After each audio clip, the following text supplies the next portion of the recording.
Hello students, क्या आप जानते हैं आप टैली के अंदर 5 अलग अलग प्रकार से डिस्काउंट्स दे सकते हैं अपने कस्टमर्स को। तो चलिए हम सीखते हैं कि वो 5 प्रकार से डिस्काउंट्स किस प्रकार हम यहाँ पे टैली में अप्लाई कर सकते हैं। तो सबसे पहला जो डिस्काउंट हम अप्लाई करने जा रहे हैं उसके लिए हमको यहाँ पर ऑल्ट के में F11 करना पड़ेगा। F11 में आपको यहाँ पर use discount column in invoices ये ऑप्शन दिख रहा है। इस ऑप्शन को आप जैसे ही यस करके एंटर करते हैं तो आपका यहाँ पर ट्रेड डिस्काउंट चालू हो जाता है। स्टूडेंट्स, अब ट्रेड डिस्काउंट क्या होता है? तो ट्रेड डिस्काउंट वो डिस्काउंट होता है जिसका हमें कोई भी अकाउंटिंग में इफेक्ट नहीं देना पड़ता है। चलिए हम उसका एक डेमो देख लेते हैं। जैसे मैंने यहाँ पर एक कस्टमर सिलेक्ट किया, कस्टमर को मैंने यहाँ पर अगर कंप्यूटर बेचा है, मैंने अगर उनको 20,000 रुपीज़ के रेट में कंप्यूटर बेचा और यहाँ पर डिस्काउंट में ये जो कॉलम है ये ट्रेड डिस्काउंट का कॉलम है, मतलब इसके लिए हमको कोई भी अलग से स्पेशल लेजर्स वगैरह कुछ भी क्रिएट करने का ज़रूरत नहीं है।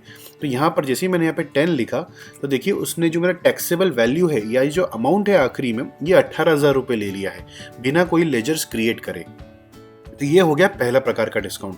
अब जो दूसरे प्रकार का डिस्काउंट होता है उसको हम लोग बोलते हैं आइटम वाइज डिस्काउंट, कि आप इंडिविजुअल हर एक आइटम पे आप अपने अपने हिसाब से डिस्काउंट्स दे सकते हैं। उसके लिए हम लोग यहीं पर F12 करेंगे और F12 में आपको एक ऑप्शन दिखेगा provide cash and trade discount. तो provide cash and trade discount के ऑप्शन को आपको येस करना है। तो आप देखेंगे जब भी आप कोई भी स्टॉक आइटम सिलेक्ट करेंगे तो उसके नीचे ही आपको एक डिस्काउंट का ऑप्शन आ जाएगा। अब यहाँ पर डिस्काउंट हम दो प्रकार से दे सकते हैं, एक होता है परसेंटेज वाइज और एक होता है यहाँ पर अमाउंट वाइज। अगर आप चाहते हैं हम यहाँ से सबसे पहले ट्रेड डिस्काउंट यहाँ से हटा देते हैं और अगर आप यहाँ पर चाहते हैं कि कैश डिस्काउंट आपको उसको देना है 10% का, तो आप यहाँ पे सिर्फ 10 लिख के एंटर करेंगे तो देखिए उसने 10% को सबसे पहले कैलकुलेट किया तो 2,000 रुपये बना। अब 2,000 को उसको अप्लाई करने के लिए अभी भी आप देखेंगे तो इनवॉइस का जो वैल्यू है वो भी 20,000 रुपये ही आ रहा है। हम एक बार फिर से दिखाता हूँ मैं आपको। यहाँ पर जैसे आपने 10% लिखा था और यहाँ से हमने 10% हटा दिया, देखिए जब आपने यहाँ पे ट्रेड डिस्काउंट लगाया था तो आपको इनवॉइस का जो वैल्यू है वो 18,000 रुपये हो गया था। पर जब आपने यहाँ पर कैश डिस्काउंट लगाया तो देखिए आपकी इनवॉइस की वैल्यू पे कोई भी इफेक्ट नहीं आया। क्यों? क्योंकि जो कैश डिस्काउंट होता है ना उसको इफेक्ट में लाने के लिए, उसको अकाउंट्स में हमको इफेक्ट देने के लिए हमको एक लेजर क्रिएट करना पड़ता है। तो देखिए मैंने एक लाइन एंटर करके अब मैं यहाँ पर एक क्रिएट कर लेता हूँ एक डिस्काउंट का लेजर। यहाँ पर मैं लिखूंगा इसको आइटम डिस्काउंट्स।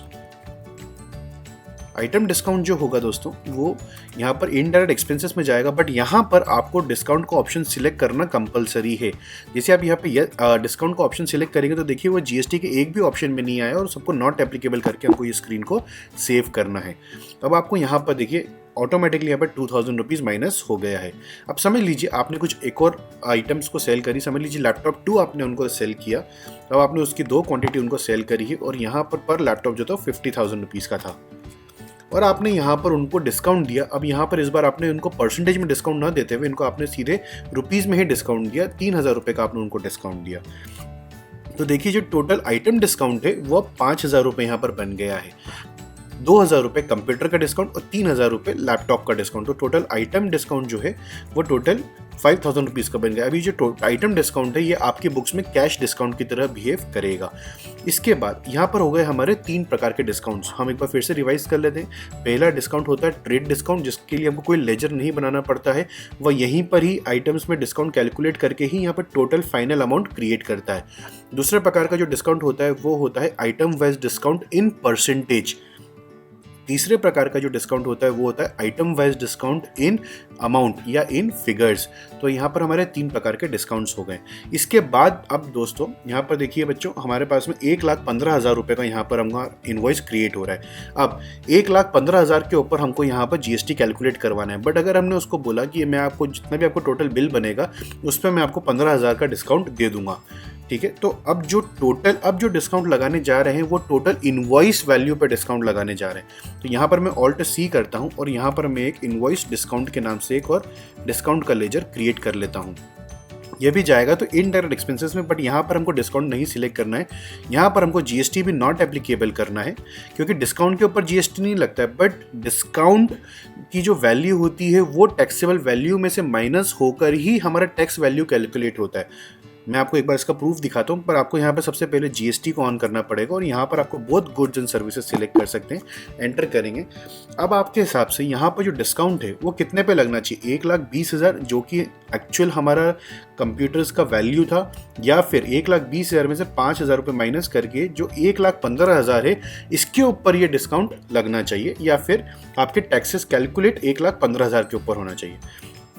अब यहाँ पर मैं आपको बता रहा हूँ, जैसे आपने यहाँ पर अगर -15,000 रुपीज़ लिखा, तो अब जो जीएसटी कैलकुलेट होगा वो जीएसटी 1,00,000 रुपए पे कैलकुलेट होगा।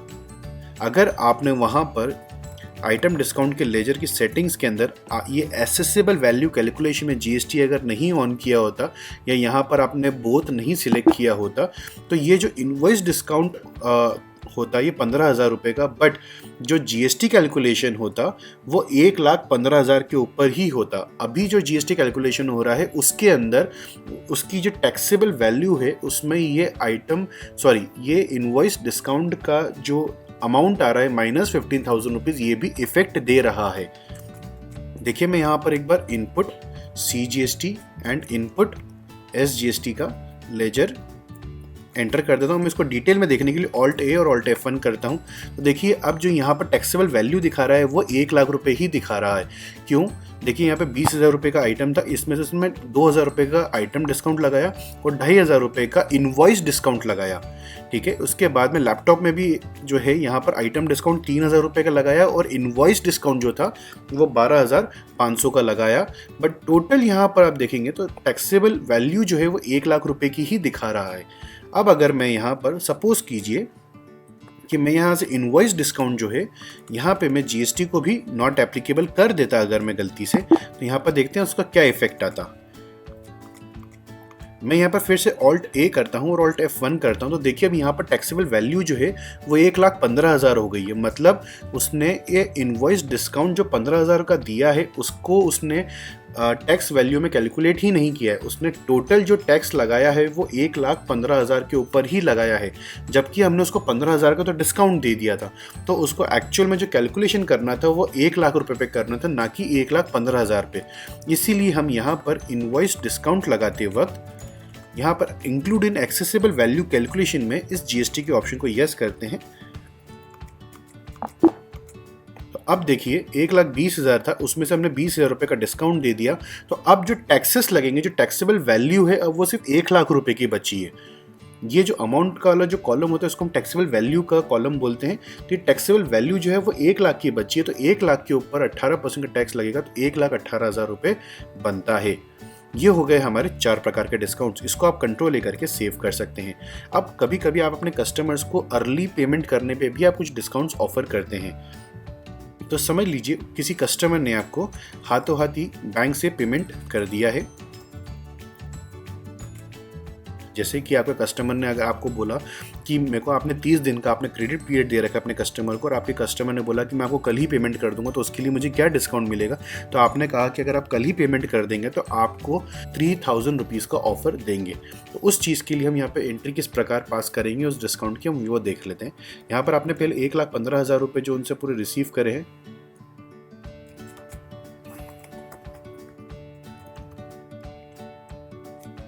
देखिए आपने 1,15,000 रुपये पूरे उनसे रिसीव करे, वो आपको यहाँ पर एंटर करके सेव करना पड़ेगा।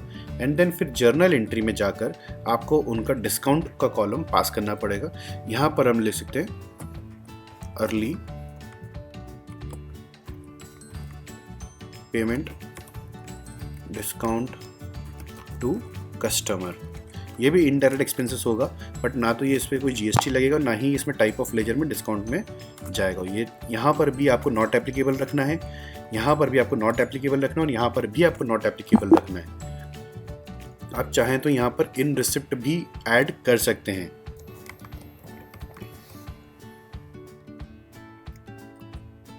अब यहाँ पर आपको 3,000 रुपीज़ लिखना पड़ेगा।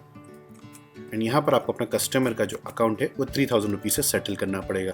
तो ये था 5वां डिस्काउंट जो कि हम लोग पैसा जल्दी रिसीव करने के लिए हमारे कस्टमर्स को ऑफर करते हैं, ताकि हमारा पैसा जल्दी से जल्दी हमारे पास वापस आए और हम लोग उसको जल्दी से रोटेशन, बिजनेस में उस पैसे का रोटेशन, वर्किंग कैपिटल का रोटेशन हम लोग कर सकें।